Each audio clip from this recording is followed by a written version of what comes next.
WhatsApp भी कर सकते हैं 7045220000 पर। और इसके अलावा योर मनी फेसबुक और एक्स पर जब लाइव है तो वहाँ भी आप अपने सवाल भेज सकते हैं।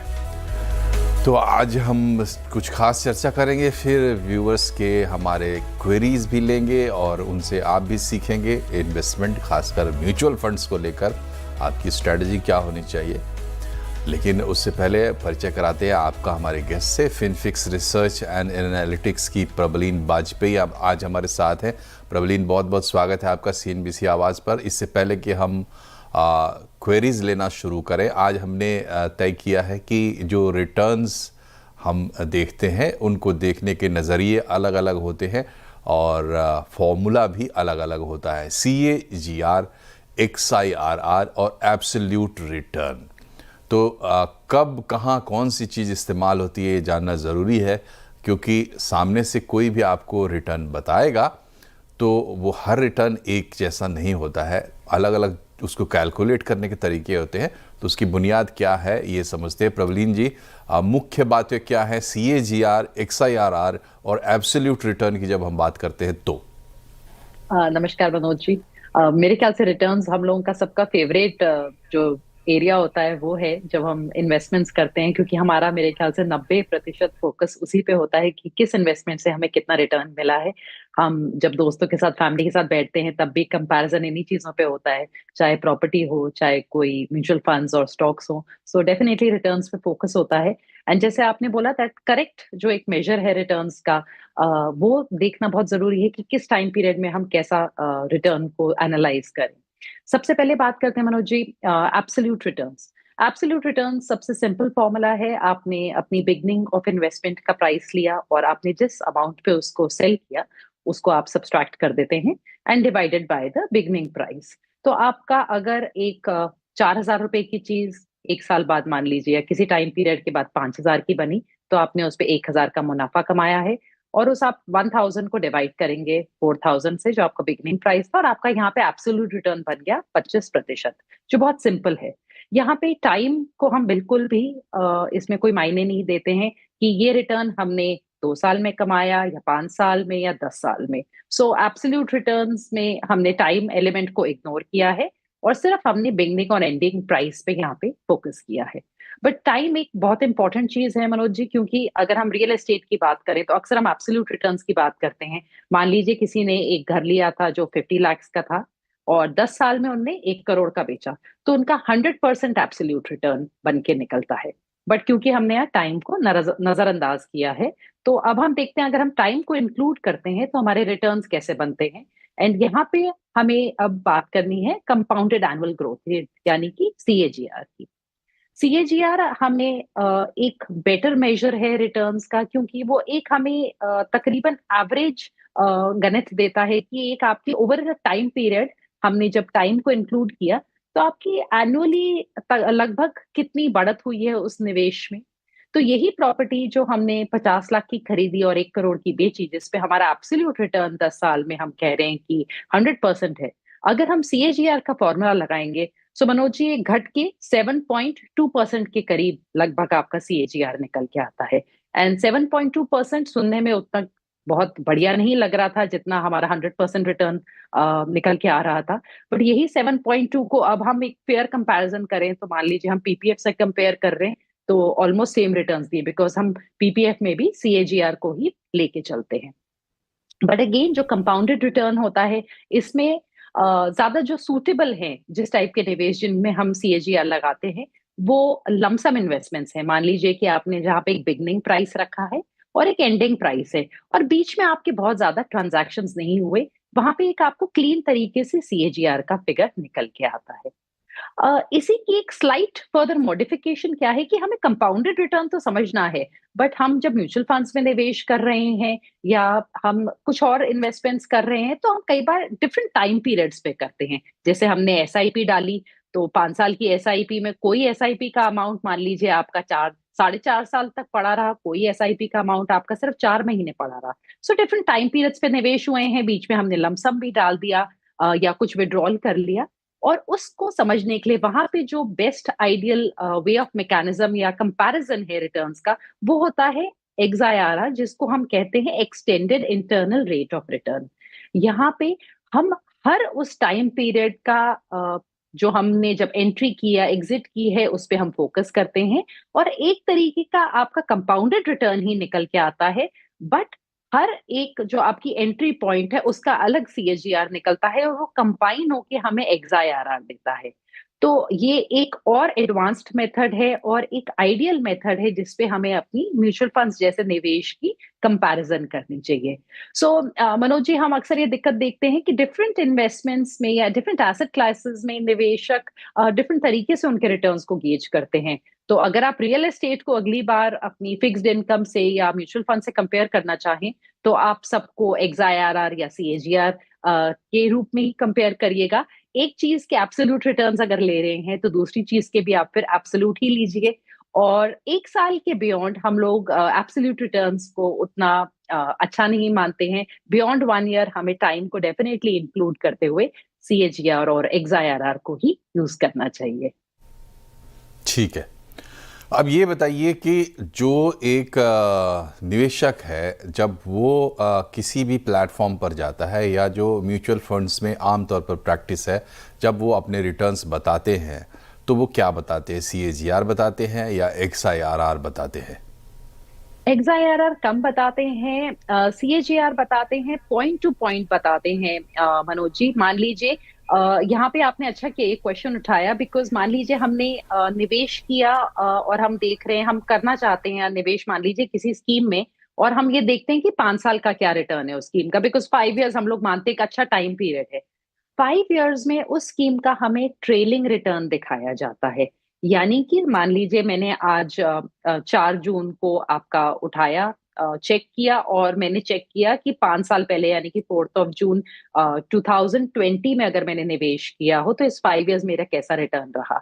तो ये एक्चुअली इन अ वे एक पॉइंट से दूसरे पॉइंट का रिटर्न है, बट उसमें हमने कंपाउंडिंग कर रखी है। तो जब आपको रिटर्न दिख रहा है तो आपको CAGR रिटर्न दिखता है, जिसको हम ट्रेलिंग रिटर्न्स भी कहते हैं, पर वो स्टिल 2 पॉइंट्स पे ही डिपेंडेंट है, उसने सारे एंट्री पॉइंट्स नहीं लिए हैं। इसलिए जब मार्केट्स अच्छा करती हैं मनोज जी, हम अक्सर देखते हैं कि रिटर्न्स बेटर हो जाते हैं, ट्रेलिंग रिटर्न्स जो हमें वेबसाइट्स पे दिखते हैं। और यहाँ पे आपका एंट्री पॉइंट बहुत इंपॉर्टेंट है। अभी आप मार्च 2020 से लेके मार्च 2025 के रिटर्न देखिए तो आपको एक्सेप्शनल दिखेंगे, बिकॉज हमें एंट्री पॉइंट मार्च में बहुत अच्छा मिला था जो हमारा 1 पॉइंट था। पर यही अगर हमने किसी और टाइम पीरियड से देखे जब मार्केट्स हायर थी, तो आपको ट्रेलिंग रिटर्न्स जो जो CAGR के रूप में आपको दिख रहे हैं तो उतने अच्छे नहीं होंगे। So mostly mutual funds show you trailing returns जो CAGR होते हैं, पर वो सिर्फ 2 पॉइंट्स पे निर्भर हैं, उस पॉइंट पे जहां से शुरुआत हुई और आज की डेट जब आपने कंपेयर किया। इसलिए बेटर है कि आप XIRR और इसका एक एडवांस्ड वर्जन होता है जिसको हम रोलिंग रिटर्न्स कहते हैं, उनको भी जरूर देख के चलें। जी। तो ये सब बातचीत का मकसद ये नहीं है कि आप ये तमाम जो रिटर्न्स है वो कैलकुलेट करना आप यहाँ सीख जाएंगे हमारे पास 5 मिनट में, लेकिन स्पष्टता होनी चाहिए। और एक छोटा सा सवाल और प्रबलीन आपसे कि ये तीनों को अगर हम रखें ध्यान में और SIP को हम लेते हैं, क्योंकि सबसे ज़्यादा लोग SIPs के थ्रू आते हैं, उनके लिए बेस्ट XIRR रहेगा क्या? जी जी, SIP में हमेशा मनोज जी हमें XIRR ही देखना चाहिए। तो अगर हम 5 साल के रिटर्न्स मान लीजिए देख रहे हो अभी किसी मिड कैप के, तो आप देखेंगे कि with in mid caps also आपको 14% से लेके 22-23% की एक वेरिएशन दिखेगी XIRR में। पर वो फेयर कंपैरिजन होगा डिफरेंट अक्रॉस डिफरेंट स्कीम्स, ठीक है। बिकॉज हमने सेम टाइम पीरियड में उनकी एंट्री पॉइंट्स देखते हुए कंपैरिजन किया है। चलिए ठीक है, तो अब हम लाइव कॉलर्स लेना शुरू करते हैं। ये पूरी बातचीत हमने इसलिए की कि आपका ध्यान उस तरफ जाए, आप समझें इस बात को कि इम्पॉर्टेंट क्या है। अगर आप निवेश करते हैं तो रिटर्न के लिए करते हैं तो उसको थोड़ा देखने का पैमाना, अब उसको डीप डाउन जाके आपको देखना है तो भाई अपनी पढ़ाई आपको करनी पड़ेगी, वो ज़रूरी है। फिलहाल बढ़ते हैं हम अपने पहले कॉलर की तरफ। हर्ष हैं हमारे साथ, मुंबई से, 38 साल के हैं। हर्ष, पूछें अपना सवाल। सर गुड इवनिंग, हर्ष बात कर रहा हूँ। सर मेरा टारगेट है 3 करोड़ 15 साल में। करंट में SIP कर रहा हूँ 4 फंड्स में। Parag Parikh flexi cap fund 10,000, Motilal Oswal mid cap 10,000, Tata small cap 10,000, HDFC flexi cap 10,000। मेरा ये सवाल है, मुझे 15,000 की SIP और शुरू करना है, तो मैं कौन से फंड्स में कर सकता हूँ? क्या एग्जिस्टिंग फंड्स में ही मुझे कंटिन्यू करने हैं या मैं कोई नए फंड्स इसमें ऐड कर सकता हूँ? और दूसरा सवाल मेरा ये है, 2 फ्लेक्सी कैप है मेरे पास, पराग पारिक फ्लेक्सी कैप और HDFC फ्लेक्सी कैप। तो क्या ये 2 फ्लेक्सी कैप रखना सही है या इसमें मतलब कुछ मुझे एग्जिट करना चाहिए? जी, तो पहली बात तो ये है कि आपका अच्छा पोर्टफोलियो कह सकते हैं कि उस पर तो बात हो जाएगी, लेकिन आप एक अच्छी स्थिति में नज़र आ रहे हैं अपनी उम्र के हिसाब से। प्रबलीन, बताइए, इनके सवाल आपने सुने, क्या करना चाहिए? हर्ष, आपने बहुत अच्छा एक इन्वेस्टमेंट पोर्टफोलियो अपने लिए क्रिएट किया है। आपकी SIP ऑलरेडी 40,000 और आप उसको 55,000 करना चाहते हैं, विच इज वेरी गुड। आपका पहले गोल्स की बात करते हैं। आपके जो पोर्टफोलियो की वैल्यू करीबन 16 लाख है।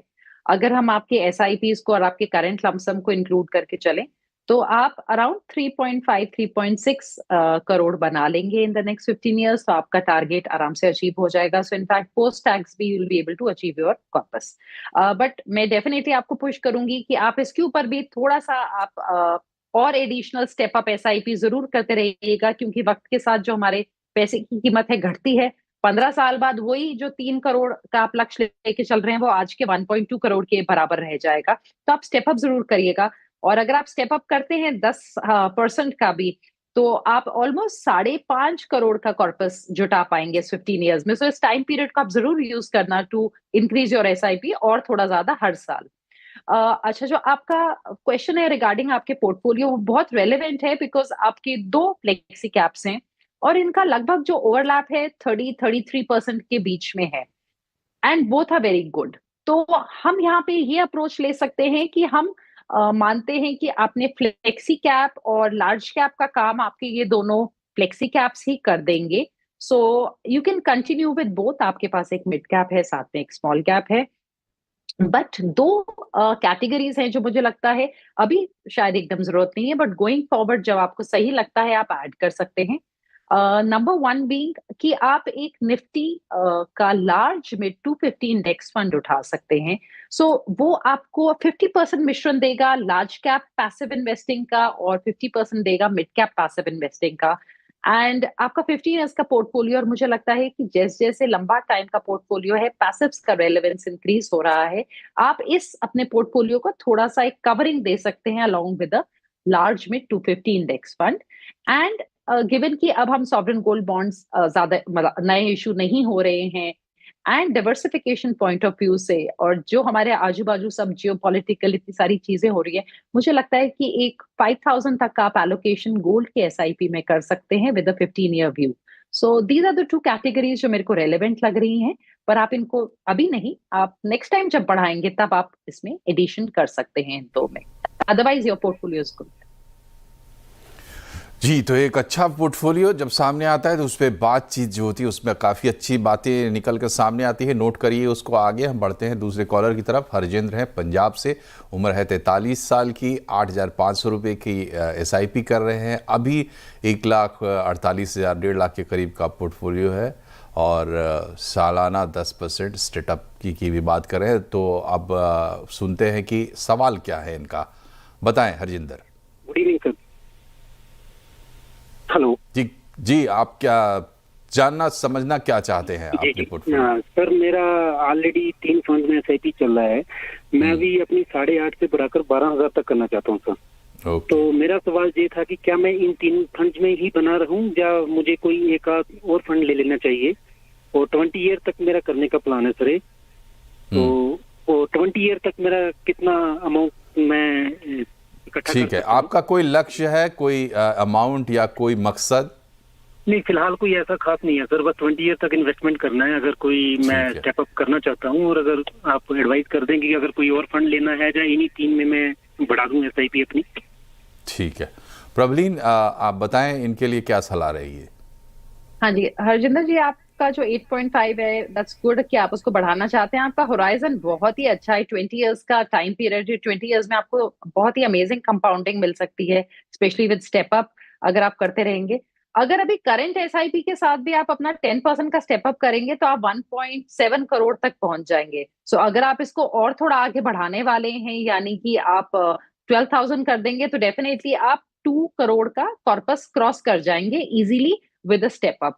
तो आपका मेरे ख्याल से एक डिसेंट कॉर्पस बन सकता है। बट जैसे मैंने बोला कि क्योंकि हमारी पैसे की जो महंगाई के साथ परचेजिंग पावर कम होती चली जाती है, तो हरजिंदर आप कोशिश करना कि आप हर साल अपनी एसआईपी को तो बढ़ाएं, स्टेप अप जरूर करते रहें ताकि आपका साइजेबल कॉर्पस बने।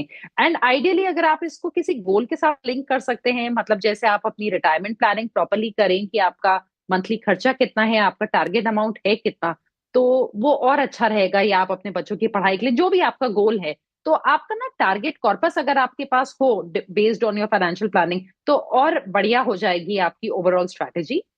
आपका जो पोर्टफोलियो है उसमें ओवरलैप्स हैं, स्पेशली निप्पॉन मल्टी कैप के बारे में मैं बोलूंगी। आपने यहाँ पे आईडीसीडब्ल्यू पे आउट ले रखा है, इसको आप प्लीज ग्रोथ में शिफ्ट कर लीजिए। सो आप ये स्कीम कंटिन्यू करना, पर आप ग्रोथ ऑप्शन लेके कंटिन्यू करना। हमें डिविडेंड पे आउट की या डिविडेंड उसकी रिक्वायरमेंट नहीं है अलोंग द वे। एंड इसके अलावा जो आपके दो फंड्स हैं, पराग पारिक कोटक इक्विटी अपॉर्चुनिटीज, दोनों अच्छे हैं, बट हमें यहाँ जरूरत नहीं है आपके पोर्टफोलियो में। हम निप्पॉन मल्टी कैप को लेके चल रहे हैं। और साथ में आप एक पैसिव लार्ज कैप फंड जोड़िए, निफ्टी 50 का इक्वल वेट स्ट्रैटेजी। एक पैसिव मिड कैप फंड जोड़िए, निफ्टी 150 इंडेक्स फंड। एंड ये 3 फंड्स के साथ अभी आप ओवरऑल पोर्टफोलियो शुरू करिए। सो 4 3 12, 3000 ईच तीनों स्कीम्स में आपका जा सकता है। एंड मेरे ख्याल से वो आपको एक अच्छा कंप्लीट पोर्टफोलियो देगा अपने लिए। जी, तो हरजिंदर के पोर्टफोलियो से आप कई चीज़ें देखिए, आपने नोट की होगी प्रबलिन की बातों से कि कई पोल्स हैं जिन पर निवेशक को चलना होता है, टाइम होराइजन है, और खाली रिटर्न पे ध्यान नहीं रखें। आप ये भी देखें कि महंगाई किस तरीके से चल रही है, तो आपके पैसे पर उसका क्या असर पड़ेगा। एक छोटा सा ब्रेक यहाँ ले रहे हैं, लौटते हैं तो कुछ और क्वेरीज लेंगे एक छोटे से ब्रेक के बाद।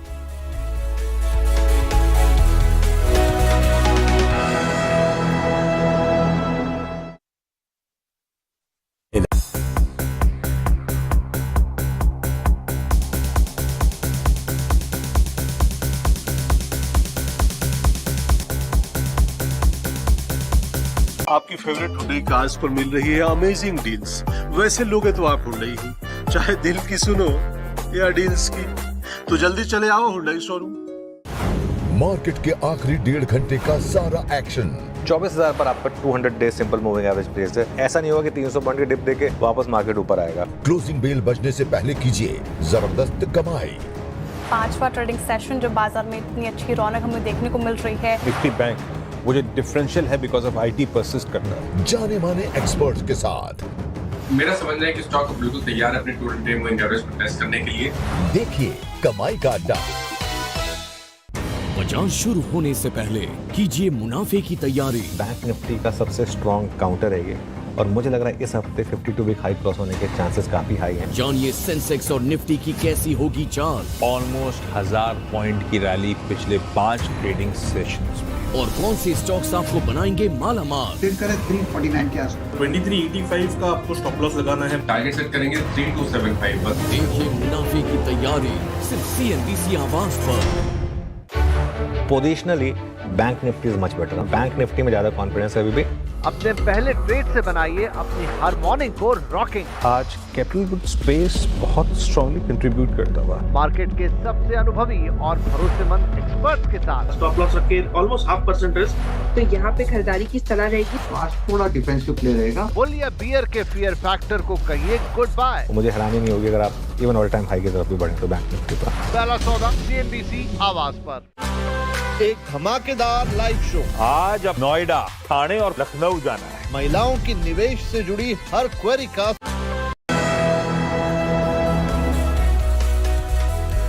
वेलकम बैक योर मनी में अब हम ले रहे हैं अपने व्यूअर्स की क्वेरीज। एक ईमेल क्वेरी है, मुकेश सिंह है मध्य प्रदेश से, उनकी क्वेरी है और इनके पास 17,200 रुपये SIP में अभी ये लगा रहे हैं। 10 साल में 1 करोड़ का लक्ष्य है। फंड्स को लेकर इनका सवाल है। 8 फंड हैं इनके पास। SBI PSU है, टाटा निफ्टी है, HDFC स्मॉल कैप है, SBI कॉन्ट्रा फंड है, मोतीलाल ओसवाल मिड कैप है, HDFC मिड कैप है और मिड कैप अपॉर्चुनिटीज़ है, SBI निफ्टी नेक्स्ट है, ABSL PSU। 8 फंड इन्होंने रख रखे हैं 17,200 की SIP में और 1 करोड़ का लक्ष्य इनका 10 साल में। प्रबलीन क्या सलाह है इनके लिए? हाँ जी मुकेश जी की बहुत ज्यादा स्कीम्स हैं फॉर द अमाउंट वो डाल रहे हैं, वैसे भी 9 फंड बहुत अधिक हैं। और इसमें अगर मनोज जी आप देखें तो 2 PSU फंड्स हैं, सो थीमेटिक में 2 हैं जिनका आपस में ही ऑलमोस्ट 65% का ओवरलैप है। तो सेम ही थीम के इनने 2 फंड हाउसेस के ले रखे हैं। उसके साथ साथ इनको HDFC का रिटायरमेंट सेविंग्स फंड की जरूरत नहीं है, उसका अगेन 50% ओवरलैप निफ्टी 50 के साथ ही है। सो मेरी सलाह होगी कि आप अपने थीमेटिक और जो ये रिटायरमेंट वाला फंड है इसको आप स्टॉप कर सकते हैं। आप अपना निफ्टी 50 का fund, Nifty next 50, SBI Contra, अपना स्मॉल कैप और अपने मिड कैप्स को कंटिन्यू कर सकते हैं, वो ठीक है। और इसके साथ आप अपने निवेश को कंटिन्यू करें। आज का जो आपका निवेश है इसके साथ आप 10 साल में जो आपका टारगेट है 1 CR का, आप वो नहीं पहुंच पाएंगे, क्योंकि आपको ऑलमोस्ट 44,000 के निवेश की जरूरत है टू रीच 1 CR। आप 40 लाख तक पहुंच सकते हैं। अगर आपने 10% का स्टेप अप किया तो भी आप 56 लाख पहुंचेंगे। तो मुकेश जी आप ऐसे कर सकते हैं, अगर आप अभी सीधा 44,000 पर मंथ नहीं डाल सकते, सो आप करीबन 30,000 तक कोशिश करिए कि आप डाल सकते हैं और उसको हर साल बढ़ाइए 10% से, तो भी आप 1 करोड़ 10 साल में बना लेंगे। या फिर आप थोड़े अपना होराइजन इसको आगे लंबा करिए। और ये सब हम 12% के XIRR पे कब मतलब कैलकुलेट कर रहे हैं। मार्केट्स आपको अधिक दे सकती हैं, पर हमें एक बेस रिटर्न लेके चलना चाहिए।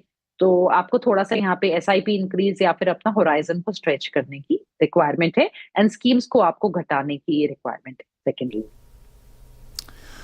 जी तो चलिए अगला सवाल लेते हैं। ये भी ईमेल का सवाल है, लेकिन बहुत ही दिलचस्प और मुझे तो बहुत ही इम्पोर्टेंट ये सवाल लग रहा है। रेशम सिंह का सवाल है, गौर से सुनिएगा प्रवीण। इनकी उम्र है 36 साल और पहले लक्ष्य सुनिए इनका लक्ष्य है बेटी की हायर एजुकेशन के लिए ये सेव करना चाहती है। 12-15 साल का समय है इनके पास। 10,000 की SIP के साथ शुरुआत करना चाहती है।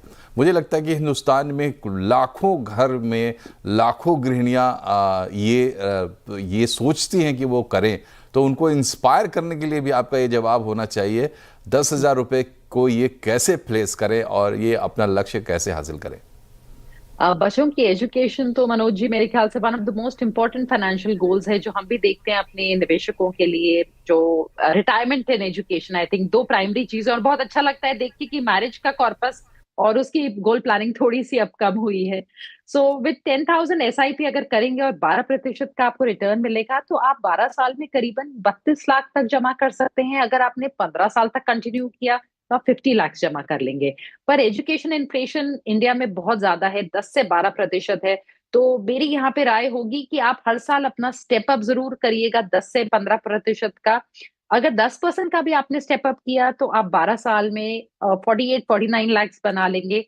और अगर आपने 15 ईयर्स तक पैसा रखा 10% के स्टेप अप के साथ, तो ऑलमोस्ट आप 83 लाख तक जमा कर लेंगे, जो थोड़ा साइजेबल कॉर्पस हो जाएगा आपकी बेटी की पढ़ाई के लिए। और एकदम सिंपल आप पोर्टफोलियो से शुरुआत करिए। यहाँ पे आपने 3 to 4 फंड्स बोले हैं। आप एक लार्ज कैप इंडेक्स लेके चलिए, एक मिड कैप इंडेक्स, एक मल्टी कैप फंड जिसमें आपको लार्ज, मिड और स्मॉल तीनों मिल जाएंगे, और एक छोटी गोल्ड में SIP।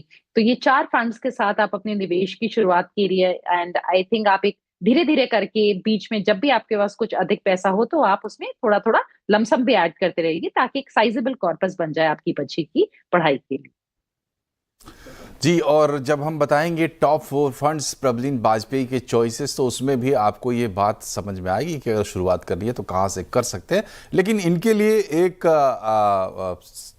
सवाल है आपसे सप्लीमेंट्री, कि जब लोग इस तरीके से शुरुआत करना चाहते हैं, जाहिर सी बात है कि बहुत जानकारी नहीं होगी इंडस्ट्री की, तो वहाँ पे 2-3 फंडामेंटल बातें क्या ध्यान में रखनी चाहिए?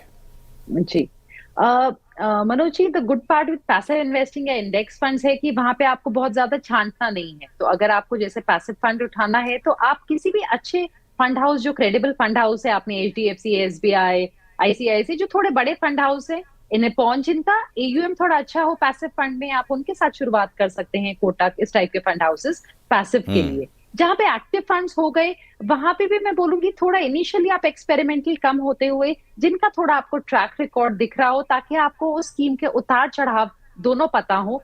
और मनोज जी, आप अच्छे रिटर्न देखें ना देखें, जो मैक्सिमम डाउन टर्न्स है ना, जैसे हमने 26 सितंबर से लेके अभी 7 अप्रैल तक देखे थे, वहां जरूर देख लीजिए कि किस टाइप का फॉल है, और एक बार अपने से पूछना जरूरी है कि क्या आप उस 20% के फॉल को डाइजेस्ट कर पाएंगे या 30% के फॉल को, तो ही शुरुआत करिए, क्योंकि यहाँ पे वॉलेटिलिटी रहेगी और हर रोज झांक के देखना नहीं है कि मेरे इन्वेस्टमेंट्स कितने बढ़ गए कितने घट गए, तो वो पेशेंस का गेम है बिल्कुल, तो वो उसको बनाए रखना है संयम को। ठीक है, अब चलते चलते आपके टॉप 4 फंड्स क्या रहेंगे? बिल्कुल सिंपल 4 जो हैं, 2 पैसिव फंड्स हैं Manoj ji. One is Nifty 50 equal weight strategy, किसी भी अच्छे फंड हाउस का ले सकते हैं। डीएसपी का मैंने नाम दिया है बिकॉज ओल्डेस्ट है। निपॉन का mid cap 150 index again because उसका अच्छा एयूएम है, तो और एक रेप्यूटेबल है। इनका ईटीएफ काफी इसमें पॉपुलर है actually with good volumes. And इसके अलावा इन्वेस्को का small cap and multi cap from Kotak, so I think वो भी वेल मैनेज्ड फंड है। तो उसके अलावा अपनी प्लीज पोर्टफोलियो की सूटेबिलिटी और अपने गोल्स के हिसाब से ही आप निवेश करिए। चलिए, तो निवेश पर ध्यान लगाइए, भविष्य को सुरक्षित कीजिए, और आपकी मदद करने के लिए हम हैं ही योर मनी। आज योर मनी में फिलहाल इतना ही, लेकिन आपको चलते चलते बता दें कि आप ईमेल से अपनी क्वेरीज हमें भेज सकते हैं। ईमेल एड्रेस है yourmoney@nw18.com और 7045220000 पर आप व्हाट्सएप कर सकते हैं अपनी क्वेरीज। इसके अलावा एक्स और फेसबुक पर भी आप अपनी क्वेरीज भेज सकते हैं। हमारे लाइव चलते हुए प्रोग्राम के लिंक के ऊपर हम बाद में आपकी क्वेरी ले लेंगे। प्रबलीन वाजपेयी, आपका बहुत बहुत शुक्रिया हमारे साथ जुड़ने के लिए और हमारे दर्शकों को इतने वैल्यूएबल सलाह देने के लिए। नमस्कार।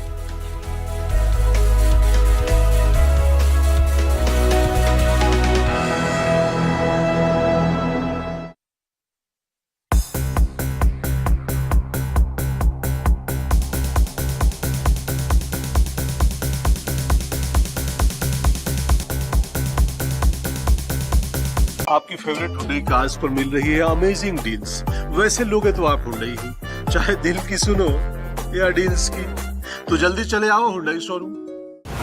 मार्केट के आखिरी 1.5 घंटे का सारा एक्शन 24,000 पर आपका 200 day simple moving average price है। ऐसा नहीं होगा कि 300 पॉइंट की डिप देके वापस मार्केट ऊपर आएगा। क्लोजिंग बेल बजने से पहले कीजिए जबरदस्त कमाई।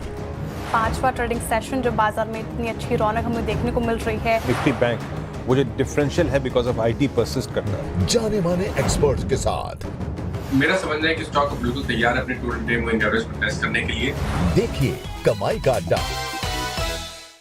बाजार शुरू होने से पहले कीजिए मुनाफे की तैयारी। बैंक निफ्टी का सबसे स्ट्रॉन्ग काउंटर है ये, और मुझे लग रहा है इस हफ्ते 52 वीक हाई क्रॉस होने के चांसेस काफी हाई हैं। जानिए सेंसेक्स और निफ्टी की कैसी होगी चाल। ऑलमोस्ट 1000 पॉइंट की रैली पिछले 5 ट्रेडिंग सेशंस में। और कौन से स्टॉक्स आपको बनाएंगे मालामाल। 349 के आसपास 2385 का आपको स्टॉप लॉस लगाना है। टारगेट सेट करेंगे 3275 पर। देखिए मुनाफे की तैयारी सिर्फ CNBC आवाज पर। Positionally bank Nifty is much better. Bank Nifty में ज्यादा कॉन्फिडेंस है अभी भी।